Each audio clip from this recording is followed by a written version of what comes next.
Production by Liang Gu, author of Sentimental Swordsman's Ruthless Sword, Gu Long. Chapter 1, Flying Knives and Quick Swords.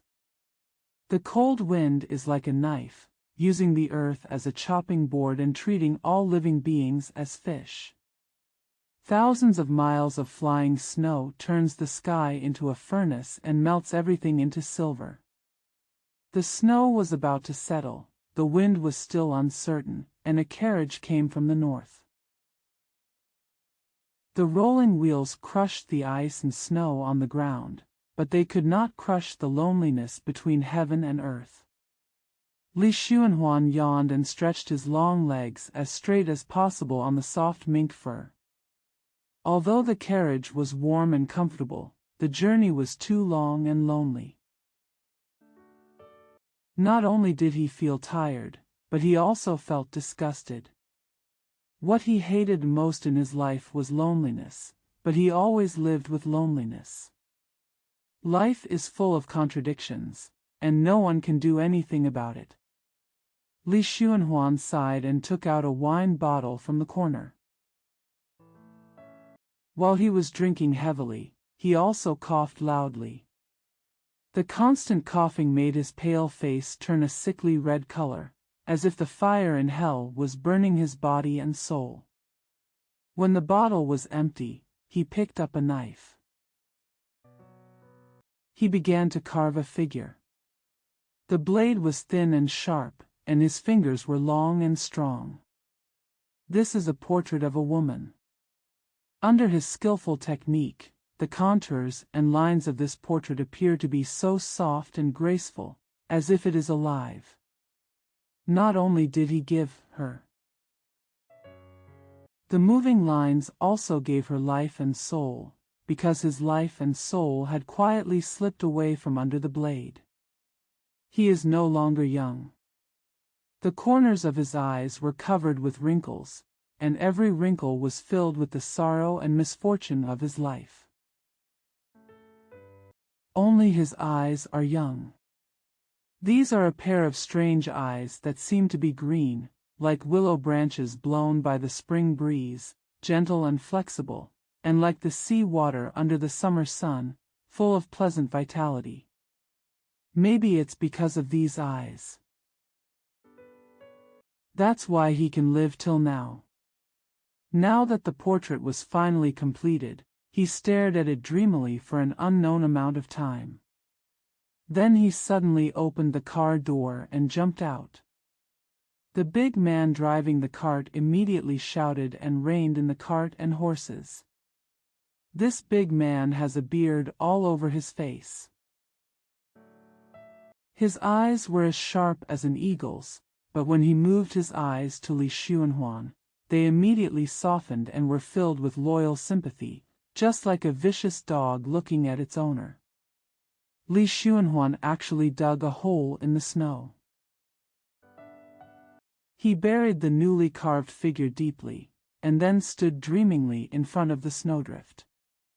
His fingers were frozen, his face was red from the cold, and his body was covered with snowflakes.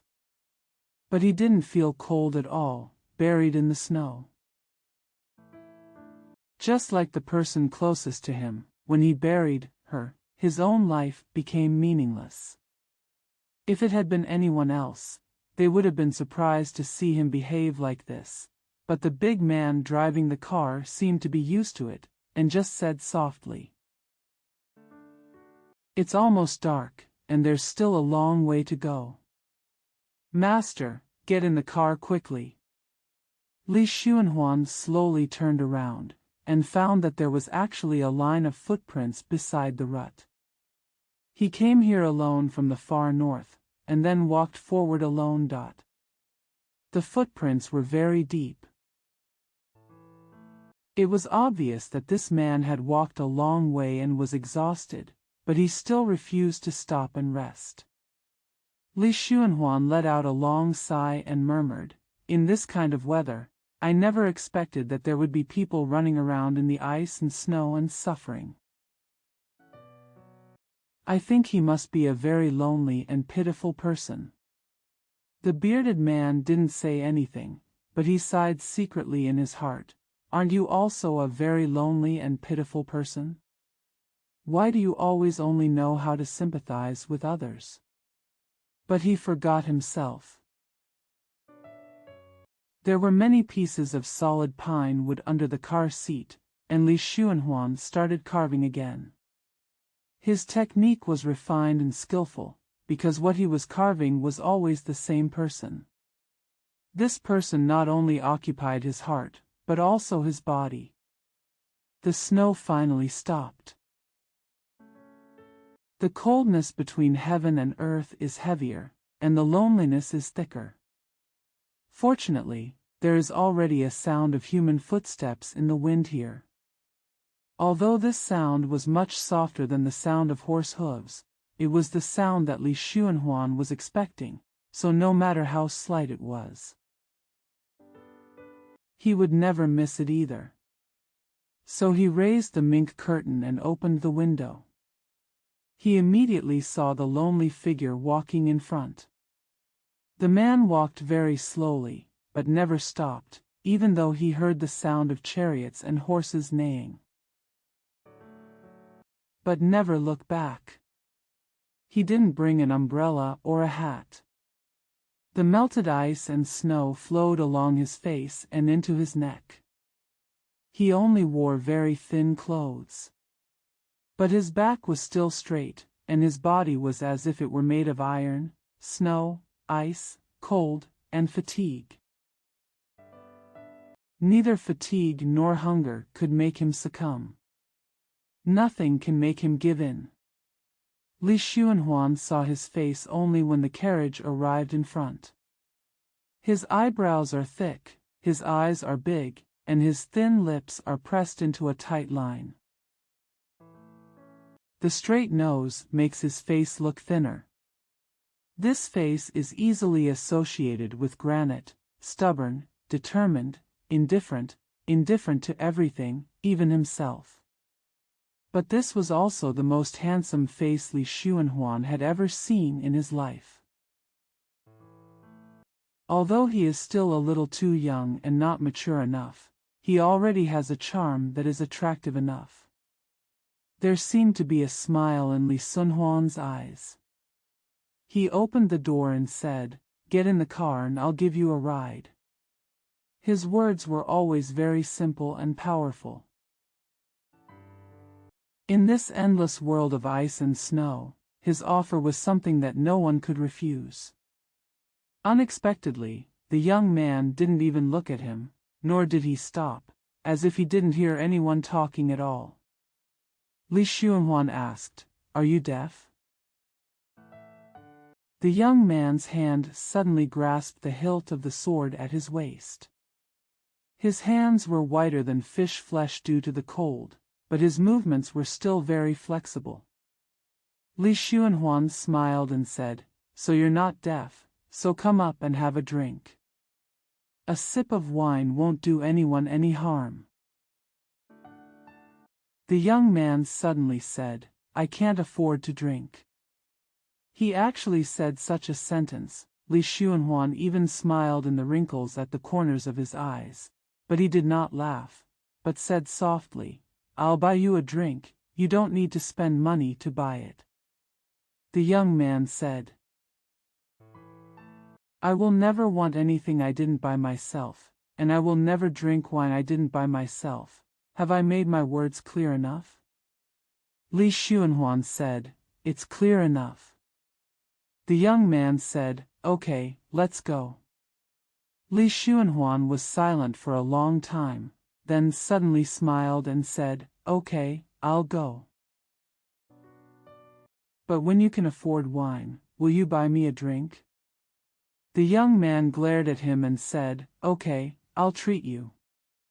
Li Xuanhuan laughed, and the carriage sped away. Gradually, the young man's figure was no longer visible.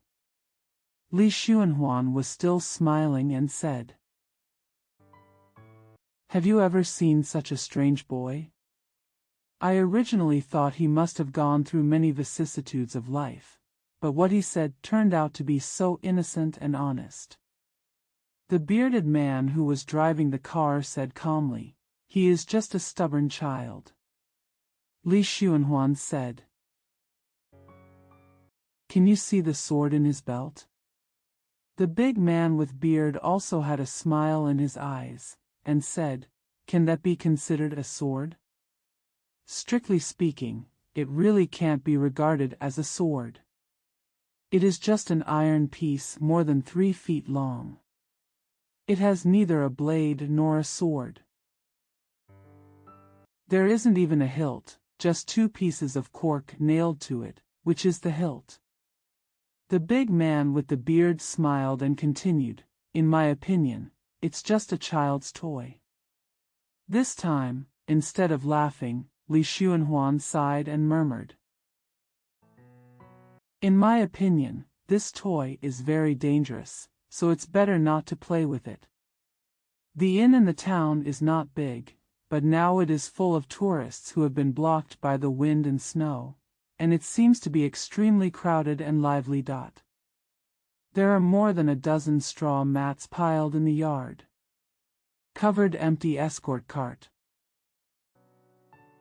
The straw mat was also covered with snow, and under the eaves on the east side, a maroon-colored dart flag trimmed with gold was placed diagonally. It was blown by the wind and made a hunting sound, making it almost impossible to tell that the gold embroidered on it was a tiger or a lion. In the restaurant in front of the inn, from time to time, big men wearing sheepskin coats came in and out. Some of them deliberately opened their clothes after drinking a few glasses of wine to show that they were not afraid of the cold. When Li Xuanhuan arrived here, there was not even an empty bunk in the inn, but he was not in a hurry at all. Because he knew that there were not many things in the world that money could not buy, he first found a table in the corner of the restaurant, ordered a bottle of wine, and drank slowly. He didn't drink quickly, but he could drink continuously for days and nights. He kept drinking. I kept coughing and it was getting dark. The bearded man had already walked in, stood behind him, and said, "The upper room on the south side has been vacated and cleaned. The young master can rest at any time." Li Xuanhuan seemed to have known for a long time that he would definitely handle this matter, so he just nodded. After a while, the bearded man suddenly said again, "There are people from the Golden Lion Escort Bureau who live in this inn. It seems that they have just been escorted from outside." "Dart back." Li Xuanhuan said, "Oh. Who is escorting the escort?" The big man with beard said, "That's the rapid wind sword, Zhuge Lei." Li Xuanhuan frowned, then smiled and said, "It's not easy for this madman to survive to this day." Although he was talking to the people behind him, his eyes were always staring at the door in front that was covered with cotton curtains, as if waiting for someone. The big man with beard said, "The child's footsteps are not very fast. I'm afraid he will have to wait until the watch to get here." Li Xuanhuan smiled and said, "I don't think he can't walk fast, it's just that he doesn't want to waste his energy." Have you ever seen a wolf walking on the snow? If there is no prey in front of it and no pursuers behind it, it will definitely not be willing to walk fast, because it feels that it would be a pity to just use its strength on walking. The big man with beard also smiled and said, "But the child was not a wolf." Li Xuanhuan said nothing more, because at this time he started coughing again. Then, he saw 3 people walking into the restaurant from a door at the back. The 3 people spoke loudly and were talking about those. Li Xuanhuan recognized the fat man with a purple face among them as the quick wind sword, but he seemed unwilling to do so. The other party recognized him, so he lowered his head to carve his portrait. Fortunately, after Zhuge Liang arrived in this small town, he didn't even look at anyone. They quickly ordered food and drinks and started eating and drinking. But the food and wine could not stop their mouths. After drinking a few glasses of wine, Zhuge Liang became even more proud. Laughing loudly, "Second brother, do you still remember the day we met the Taihang 4 tigers at the foot of Taihang Mountain?" Another person laughed and said, "Why don't I remember that day the 4 tigers of Taihang dared to touch the batch of red goods that the eldest brother had protected?" The 4 of them showed off their power and said, "As long as you Zhuge Liang crawl around on the ground, our brothers will let you cross the mountain immediately, otherwise we will not only keep your red goods, but also your head." The third person also laughed and said, "Who knows, their swords haven't been cut off yet. The elder brother's sword has pierced their throats." The second person said, "I, Zhao Laoer, are not bragging. If we talk about the strong palm power, it is naturally our chief escort's golden lion palm. There is no one better than our big brother." Zhuge Liang raised his glass and laughed, but his laughter suddenly stopped. He saw that the thick cotton curtain